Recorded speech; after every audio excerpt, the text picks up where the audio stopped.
What is going on, Scorpio? Welcome to your weekly forecast for the week of October 27th through November 1st of 2020. Brian here. I appreciate you being here, and I appreciate anybody's patience for waiting.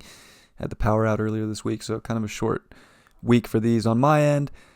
But I want to say happy birthday to those Scorpios. Happy birthday, Scorpios. Well, there's a lot going on this weekend. We get a big full moon with the sun in your home sign, and of course the moon and Uranus in your 7th house. So this is major, and it's okay that we miss some of the days because all the juicy stuff happens as I film this. And then on Saturday, of course. So we got that sun in your 1st house, the moon and Uranus in your 7th. They're making the full moon.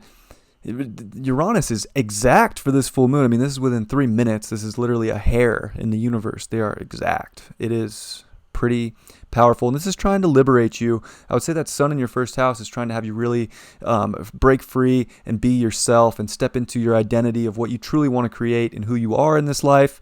Be strong in that ego in the best way possible for yourself. And this is trying to break free from any sort of beliefs and opinions and all the polarities of other people so that you can still be in your truth and that you can find that balance by seeing everything for what it is and being objective in life and not letting other people get to you emotionally, but to liberate from the opinions of other people and to liberate from all the other polarities that come through people in life, relationships. And I think it's also trying to help you find more people that are going to be on that liberated vibration with you, to be in that same truth as you, and to be on that same path, kind of that same tribe of egos, if you will. But it could feel like maybe it comes, it's just this electric shock of like, oh, wow, like this isn't going to work. So it is intense for relationships. I would say that there's going to be a lot of extremes with Uranus there and with other people in life. But again, it's this balance of being strong in yourself and letting other people have their opinion, but, merging with the people in life and creating relationships that are connected strongly with your beliefs and yourself. And that's going to liberate you in a big way with Uranus there. And it could bring a lot of electricity for this Halloween. That's kind of the big hit this week, is that powerful full moon. We have that North Node in your 8th house. I think there's a lot of transformation going on in general.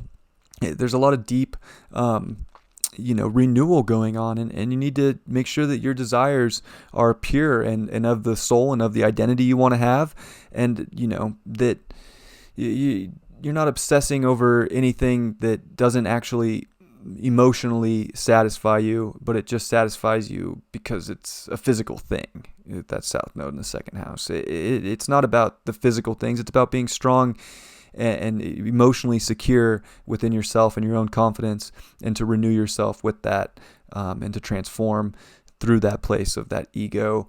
But the ego, we all have the ego, right? Don't be triggered by that word. It is that ego that is your light, and it is renewing through that light. We have Jupiter in your 3rd house with Pluto and Saturn. So I think there's a lot about getting the message out for you right now.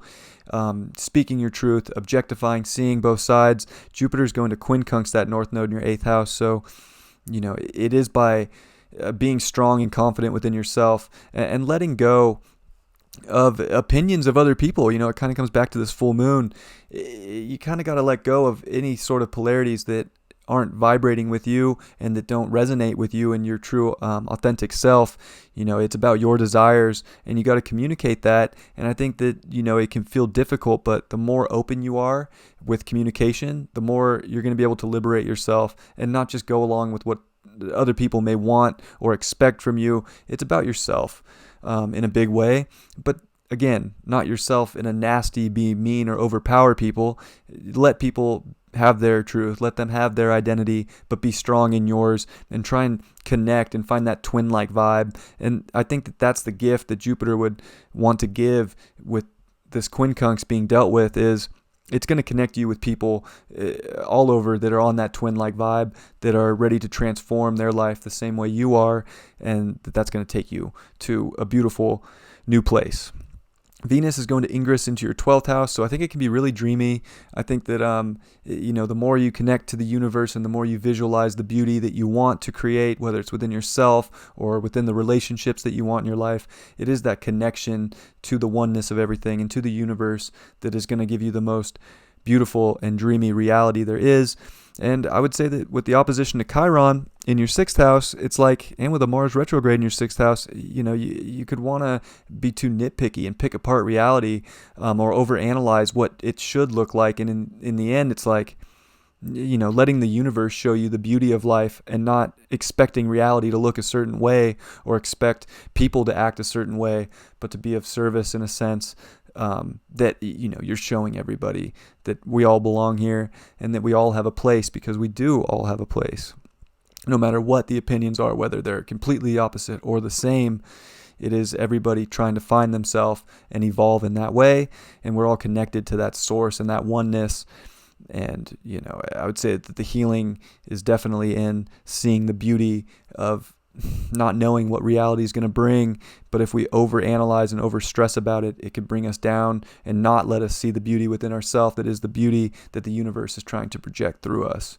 Mercury is going to retrograde back into your 12th house. So this can also, it can bring like a fog in a sense to the mind. The mind wants to work in a very linear, kind of Gemini way here, where it's like, okay, this has to be here, objectify things. You need to objectify what the universe is trying to show you and tune into that frequency right now.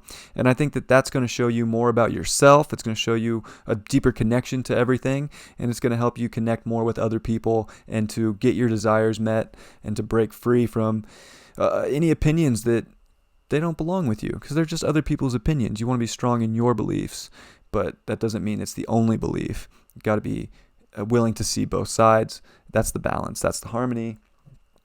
So it's a big week with relationships and other people in your life, Scorpio, and it's a big week for yourself as well. Card for the week is the King of Swords, upright. It's about taking charge of yourself very, mentally. But it is that, with the astrology, it is that, trusting that the universe is there. It doesn't mean that you have to be so objectified on what it is. It just means that you're strong in your own opinions, and that, you don't need to be swayed one way or another. Like, you see the balance and everything. You see the harmony of the oneness of the universe, and nobody's going to sway you from your truth, and nobody's going to sway you from the power that you have and the authority over yourself, which mentally is very important. It makes you very strong with that card when you're in that power. Happy birthday, Scorpio. Love you guys very much, and I hope you enjoy your week. Catch you next time. Peace.